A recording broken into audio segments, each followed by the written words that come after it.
Oh, katulad niyan, si Inday Sara, may threat din sa buhay niya. 'Di ba? May threat sa buhay ni Inday Sara. Oh, anong nangyari? Inaano ba 'yon? Ina-honor ba ng NSC yung threat sa buhay niya? According to Sastrogando Sasot, I think before her birthday, merong assassination plot na kay Inday Sara. Ngayon, itong Bopols na ano, na si Remulla, wala naman daw ano, report ng threat sa buhay ni Inday Sara. So paano 'yun? Ano gusto mong gawin? Magsumbong si Inday sa inyo? Boying, may threat sa buhay ko. Anong proof mo? 'Di ba?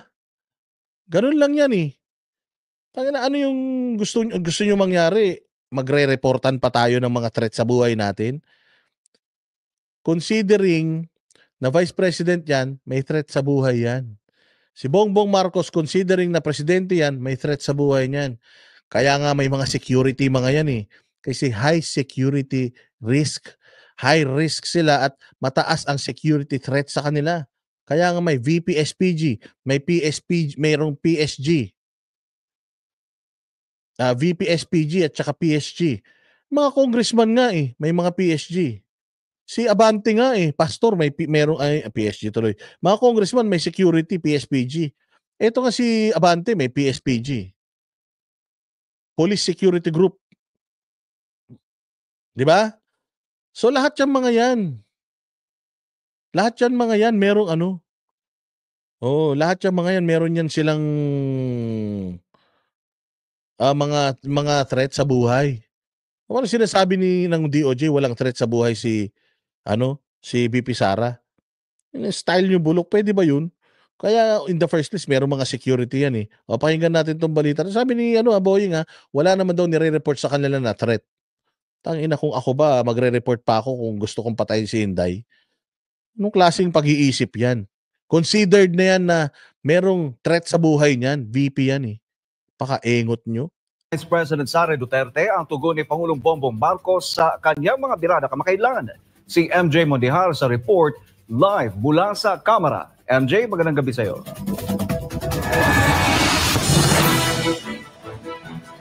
Troy, magandang gabi mula dito sa House of Representatives. Naging mainit nga ang mga sagot at tumatagpo dito sa nagpapatuloy na investigasyon ng House Blue Ribbon Committee kaugnay sa Confidential Intelligence Funds ng OVP at ng DepEd.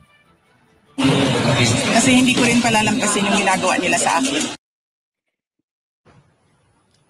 Yan ang sagot ni Vice President Sara Duterte laban kay Pangulong Bongbong Marcos matapos maglabas ng reaksyon ang presidente sa mga pinakahuling tirada sa kanya ng bise. Sabi ni VP Sara, hindi pa niya nababasa ng buo ang sagot ng Pangulo at maglalabas sila sa OVP ng buong komento.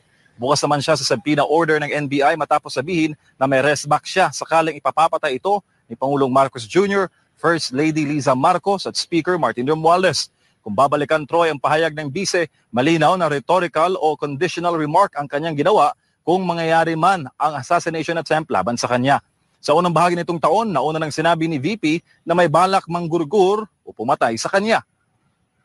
Huwag kang mag-alala, ma'am, sa security ko kasi may kinausap na ako na tao. Ibig sabihin, kalkulado na ni Inday lahat.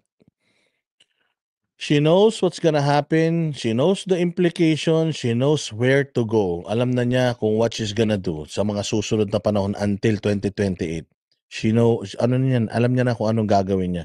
So kalma lang kayo. Yun ang sinasabi niya, if something happens to me, if they kill me, then I asked somebody to do the same to them. It's conditional.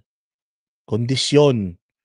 If you kill me, then I will kill you too. Somebody will kill you too. If I die of heart attack, it means, ano na yun? Hindi na kayo may kasalanan nun. Heart attack na yun eh. Hindi ba? Halimbawa, namatay ako dahil, na aksidente, na inom ko yung Baygon. O ano yun? Hindi nyo na kasalanan, huwag kayo mag-alala, hindi kayo mamamatay. Pero pag pinatay nyo ako, kabahan kayo. Kaya bakit kayo kinakabahan ngayon? Nabi ko sa kanya, kapag pinatay ako, patayin mo si BBM, si Liza Araneta, at si Martin Romualdez. No joke. Troy, malinaw sa sinambit ng VP ang katagang kapag Samantala, pinotakti naman ng bashers ang pahayag ni Marcos Jr. sa kanyang Facebook page bilang tugon doon sa naging pahayag ng bise. Karamihan, Troy, sa komento ng netizens ay nagpapahayag ng... Ay, hindi, totoo to Si Bongbong, ang daming laughing emoji dyan sa video niya na yan. Si Inday Sara, 15 minutes, milyon-milyon na yung nanood. 18 minutes ago, milyon. Si Bongbong, hindi yata umabot ng milyon. Baka yung milyon na nanood sa kanya, o kung libo, daan libo, hate views yun. Tingnan niyo yung comment section, pinagtatawanan siya. Bongbong, magbasa ka ng comment section, mahilig ka naman magbasa ng script.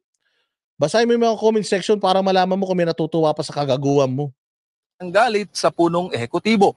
Inulan rin siya ng hamon na sumalang sa drug test. Saad dyan ni BBM kay VP Sara, hindi niya palalampasin ang mga pagtatangka.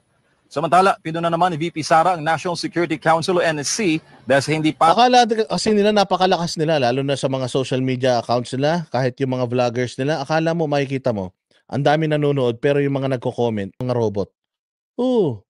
Dito sa atin lahat, puro tao. Tinan mo, pagka nagpunta ka kay Bongbong, yung mga statements nila, puros may mga muka yung mga comment doon.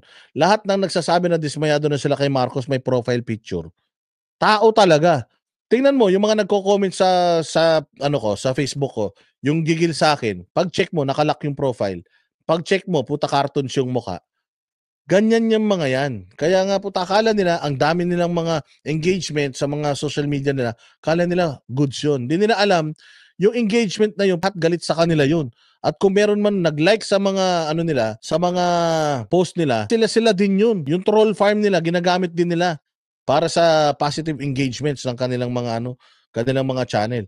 Hindi ba nga, sabi ko nga sa inyo, sa pulis, bawal mag-cellphone ng pulis, pero di umano, inuutusan silang mag-like sa mga post ng PNP at bawal mag-comment positive against in favor of Pastor Apollo Quiboloy. Ganyang kahayop ang mga yan. Propaganda talaga. Mahilig lang sila sa propaganda. Papagandahin yung pangalan nila sa survey, papagandahin yung kanilang image sa media. Doon lang naman importante sa kanila. Pero yung totoo, tingnan mo yung mga laughing emojis, tingnan mo yung mga comments, durug na durug sila sa comments. At sa pagtugon sa aktual na assassination attempt laban sa kanya. Sa panayam dito sa Kamara, sa VP Sara na walang aksyon ng NAC sa banta sa kanyang buhay kahit siya ang ikalawa sa pinakamataas na... Tinanggalan pa nga siya ng ngayon, security. Wala na daw siyang security ngayon. Pinalitan ni VPSG, something like that. Wala na, pinalitan na daw ng mga pulis. Pinalitan na ni Marbil. Nagdesisyon na naman si Marbil sa buhay niya. Alam na natin talagang nito. Alam na natin talagang kahihinatnan nito. Mantakin mo, Bongbong Marcos, presidente ka. Yung PNP chief mo, meron kang war on drugs. Yung PNP chief mo, sinasabi niya na yung mga gumagamit ng droga, mayroon dalawang klase yan. Isa daw addict at saka isang hindi addict for recreational purposes. Unang-una sa lahat, ang shabu, illegal. Kahit anong dahilan mo para gamitin yung shabu, masama yan. So Marbil, masama ang paggamit ng shabu. Plain and simple. Do not justify it as if para siyang marijuana na ginagawang legal. Marijuana na legal sa ibang bansa. Hindi siya ganun. Mamputya naman Marbil, Pag masama, pag bawal, bawal. Pag masama, masama. Mali na, pinagtatanggol nyo pa eh. Puta mantakin mo, ang shabu ay masama, period.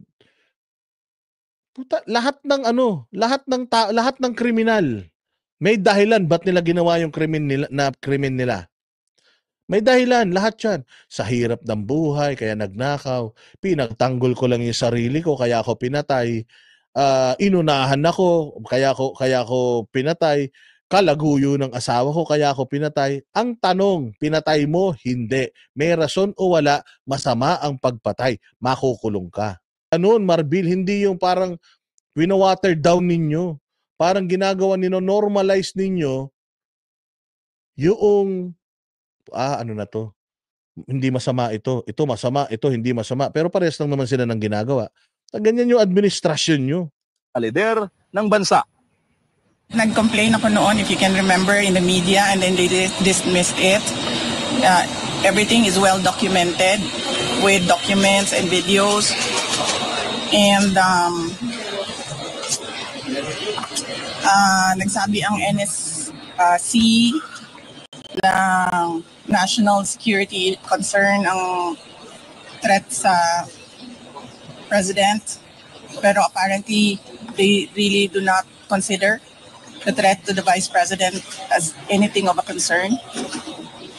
So, what kind of country is this? Hindi ba kaparte ng gobyerno ang vice president? Hindi ba ako binoto ng mga tao? Hindi ba ako ang vice president ng buong Pilipinas, ng lahat ng mga Pilipino? Pag threat sa'yo, baliwala. Pag threat sa kanila, national security. Saan ka? Ang kapal. Kapag sila ang nag-drugs, hindi masama. Kapag sila ang nagnakaw, okay lang kahit bilyon-bilyon.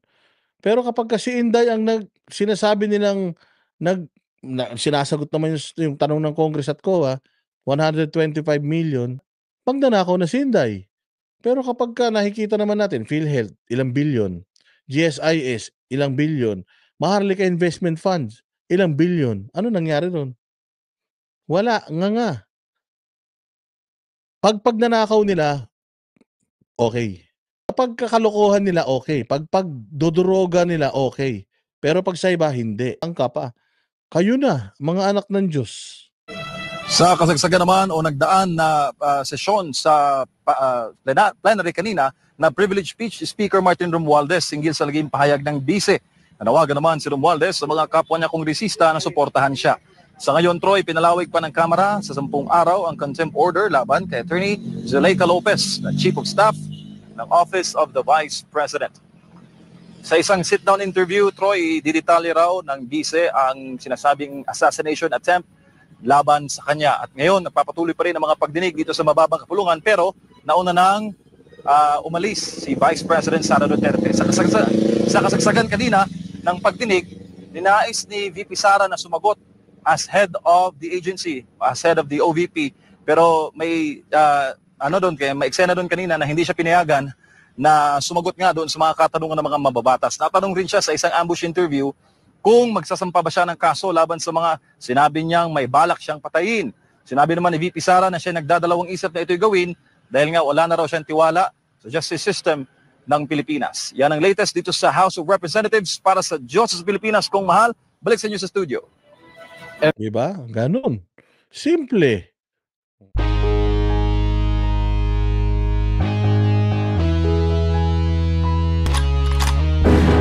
Yan ang banatero, walang inuurungan. Pag tama palakpakan, pag mali ay babanatan. Yan ang banateros, boses ng ordinaryong Pilipino. Banateros ay walang makakaawan. Walang inuurungan, banateros ay tinutulungan. Mga ordinaryong Pilipino, bawat mali tinututukan. Handang ituwid mga baliko, kasagutan.